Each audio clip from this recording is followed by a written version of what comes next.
Yàájú ọkùnrin ogun.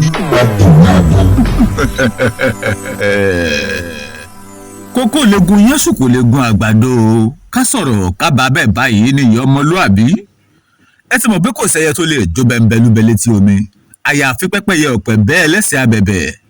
Bẹ́ẹ̀ kò sí bájá ṣe lè rorò tó kò lè sojúlú méjì lẹ́ẹ̀kan náà. Olúbùnmi ló kọ mi Àdìsá Ọmọláníyì. Ẹ káàbọ̀ sórí ìkànnì Yágbóyájú TV níbi tá a ti máa ń fún yín láwọn ìròyìn lọ́lọ́kan òjọ̀kan. Ẹ̀yin kọ́ yìí òní tún máa légbá kan jọ̀rin lọ o. Ẹ wá nǹkan fìdílé tàbí ká ẹ fìdílé nǹkan o. Ẹ máa bá mi ká lọ. Ìjọba orílẹ̀-èdè wa Nàìjíríà bu ẹnu àtẹ́ lu ìdìtẹ̀gbàjọba tó kù díẹ̀ kó wáyé ní orílẹ̀-èdè Benin Republic. Ààrẹ ilẹ̀ wa Bọ́lá Ahmed Tinubu ti lu àwọn ọmọ ogun ilẹ̀ wa Nàìjíríà lọ́gọ̀ ẹnu o fún àtìlẹ́yìn tí wọ́n ṣe fún orílẹ̀-èdè Benin Republic ní àsìkò tí ìdìtẹ̀gbàjọba náà ń lọ lọ́wọ́. Àwọn ọmọ iléèwé kéréje tó ẹgbẹ̀rún kan ní ìjọba tún ti láǹfààní láti gbà padà lọ́wọ́ àwọn ajínigbé. Àjọ ECOWAS pàṣẹ fún gbogbo àwọn ọmọ ológun tó wà ní tìbútòrò orílẹ̀-èdè Benin Republic láti dúró wápé kí wọ́n sì máa fetí léde tí esin bá kọjá wọn ni kí wọ́n wọ̀n. Ó ti wá dójú ẹ̀ báyìí o. Ọ̀sán gangan làṣà ń gbòrò mọ́ díẹ̀. Ọ̀sán gan ni àwọn agbésùnmọ̀mọ́ tó ṣe ìkọlù sí ìpínlẹ̀ Kogi tí wọ́n sì jí àwọn arìnrìn-àjò 4 gbé. Iléeṣẹ́ ọlọ́pàá dá sẹ̀ríà fún ọlọ́pàá kan tó ṣe àìgbọràn sí òfin Inspector General tí wọ́n ṣe wípé kí ọlọ́pàá kankan má bá ẹnìkankan jáde látàrí wípé wọ́n ń ṣe àdáni ààbò fún wọn tó lóyìnbó pè ní private escort. Ṣé ẹ̀fún leléyìí ni àbẹ́ẹ̀dì? Arákùnrin kan ló ṣekú para rẹ̀ o nítorí pé wọn ò jẹ́ kó ṣe ìdánwò àṣekágbá ní ìlú Yola. Arábìnrin àkọ́kọ́ fún orílẹ̀-èdè wa Nàìjíríà Sẹ́nitọ̀ Olúrẹ̀mí Tinubu ni wọ́n ti fi oyè tuntun dá wọn lọ́lá ní ìlú Ilé-Ifẹ̀.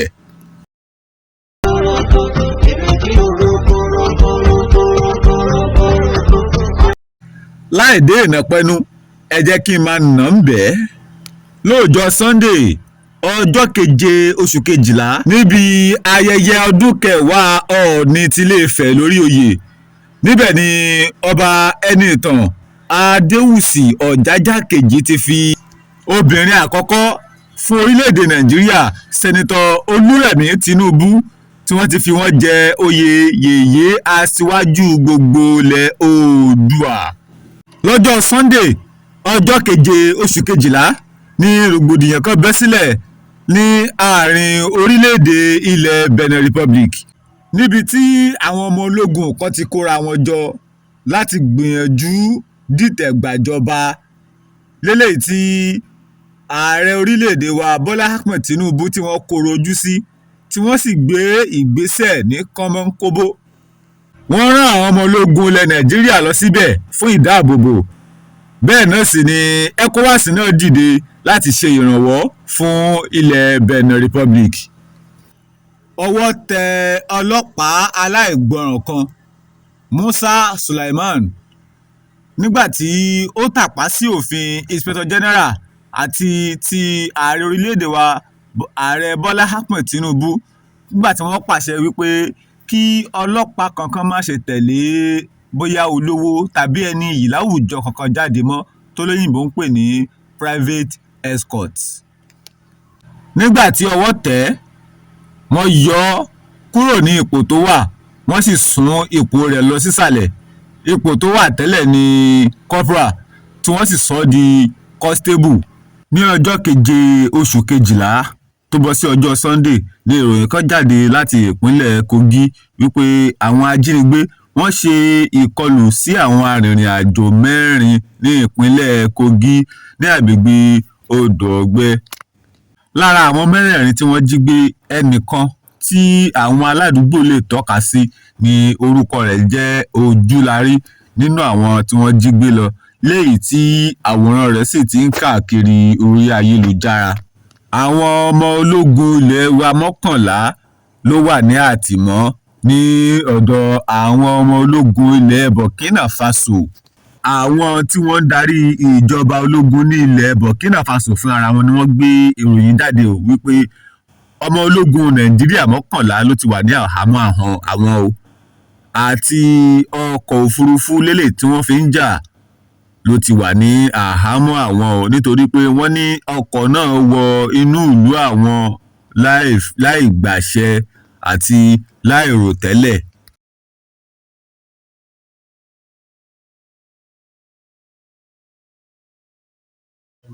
ọmọ ilé ẹ̀kọ́ Yola Law School kan tí orúkọ rẹ̀ ń jẹ́ Ayọ̀mípọ̀sí Ọ̀jájúní ni a ti gbọ́ pé ó gba ẹ̀mí ara rẹ̀ o látàrí wípé wọ́n ní kó má ṣe ìdánwò àṣekágbá.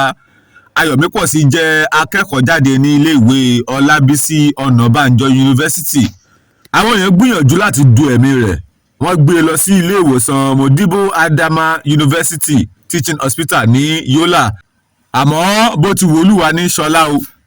Iléeṣẹ́ ọlọ́pàá ní ìpínlẹ̀ Imo ṣe àwárí iléeṣẹ́ ìgbókùúsí kan tí wọ́n ń ṣiṣẹ́ níbẹ̀ lọ́nà àìbófinmu. Nígbà tí wọ́n ṣàwárí ẹ̀ ni wọ́n rí wípé wọ́n bá ẹ̀yà ara tí kò dín ní 100 níbàámu pẹ̀lú àlàyé tí ọ̀gá ọlọ́pàá àti Minister for Health ní ìpínlẹ̀ Imo tí wọ́n ṣe ni wípé wọ́n gbé iléeṣẹ́ náà kalẹ̀ lọ́nà tí kò bófin mu.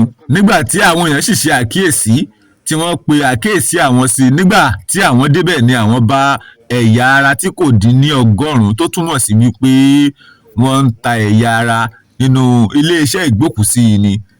Báyìí ni wọ́n sọ wípé ẹni tó ní iléeṣẹ́ náà ó ti wà lórí eré báyìí o, òun náà ò dúró, ó ti ń sá lọ. Represent the Inspector General of Police. We visited this place. We saw scattered corpses, mutilated corpses in this environment. What we have seen, the corpses that we discovered are more than 100. And the owner of the mortuary is on the run. We sent for him, he refused to come. And severally, we mounted surveillance, whether we'll be able to get him, he's on the run. And by the information we gathered, they use this place in dumping the corpses of what they call organ harvest. Organ harvest. And we are appealing on members of the public, whoever that have corpse here, to come forward, because His Excellency wants to unveil who and who are running this unauthorized mortuary. Níbàámu pẹ̀lú ẹ̀sùn tí àwọn ọmọ ológun ilẹ̀ Burkina Faso fi kan àwọn ọmọ ológun Nàìjíríà wípé wọn ò tẹ̀lé ìlànà tó yẹ kí wọ́n tẹ̀lé, wọn ò gba àṣẹ kó tó di pé ọkọ̀ òfurufú wọn wá balẹ̀ sí ọ̀dọ̀ àwọn.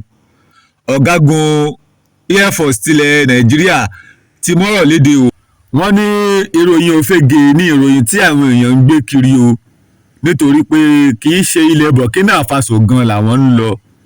Orílẹ̀-èdè Portugal ni àwọn ń lọ kó tó di wípé àwọn ọmọ ológun òfurufú kẹ́fìn wípé ìjàmbá kan wà lára ọkọ̀ òfurufú tí wọ́n ń gbé lọ, tí àwọn sì nílò láti mójútó kí àwọn tó gùn lé ìrìn àjò. Bí wọ́n ti ń lọ ni wọ́n dé Burkina Faso tí wọ́n sì balẹ̀ síbẹ̀ fún ìbalẹ̀ pàjáwìrì láti mójútó ìjàmbá tó ṣeé ṣe kó ṣe wọ́n lójú ọ̀nà. Wọn ò sí nínú wàhálà àbí ìlàhílò kankan o. Àjọ tó ń rí sí ọ̀rọ̀ òṣìṣẹ́ nílẹ̀ yìí, Nigerian Labour Congress NLC, ti ń ké tantan fún ìjọba àpapọ̀ láti mójútó ọ̀rọ̀ ààbò tó mẹ́hẹ nílẹ̀ yìí. Bí bẹ́ẹ̀ kọ́, ọjọ́ 17 oṣù kejìlá àwọn máa gùn lé ìfẹ̀hónú hàn o. Ọ̀rọ̀ yìí ló ń jáde níbi àpérò kan tó wáyé ní ọjọ́ Ajé ọjọ́ 8 oṣù kejìlá lábẹ́ ààrẹ Joe Ajaero àti Acting General Secretary Benson Upah. Àwọn agbésùmọ̀mí ṣe ìkọlù sí agbègbè Kúrúráwá ní ìpínlẹ̀ Kano. Wọ́n ṣekú pa bàbá àgbàlagbà kan, Alhaji Yakubu, tí wọ́n sì yìnbọn mọ́ ọmọ rẹ̀ Badamọ́sí ní ẹsẹ̀. Wọ́n ti gbé ọmọ náà lọ sí ilé ìwòsàn o, tí wọ́n sì ń retí èsì. Oríṣiríṣi àríwísí ló súyọ o látàrí ohun tó ṣẹlẹ̀ níbi ayẹyẹ ìfinijoyè arábìnrin àkọ́kọ́ fún orílẹ̀-èdè nàìjíríà sẹ́nitọ́ olúrẹ̀mí tinubu níbi tí wọ́n ti ń sọ fún gómìnà ti ìpínlẹ̀ ọ̀ṣun gómìnà adémọlá adélèké wípé kí wọ́n pa orin tì ó kí wọ́n mú nǹkan tó kàn ẹ gbọ́ kí lẹ̀yin náà rí sí ọ̀rọ̀ yìí ṣé àfojúdi ni ṣé wọ́n ń ṣeré ni ǹjẹ́ ó tọ̀nà kí lẹ̀yin náà rí sí i. Olúwa ni mo dúpẹ́, Olúwa ni mo dúpẹ́, Olúwa ni mo dúpẹ́, mo dúpẹ́, mo dúpẹ́, mo wá dúpẹ́ o, Olúwa ni mo dúpẹ́, mo dúpẹ́, èmi nìkan ló yẹ, kò lè yé ẹnìkan. Ìdí tí mo bí ní bàbá, èmi nìkan ló, ìwọ lọ́lọ́run rí, ìwọ ẹlẹ́dà mi, ọba àwọn ọba, olùwà olúwa, ọba tí ti láyé, tó lè yí sára.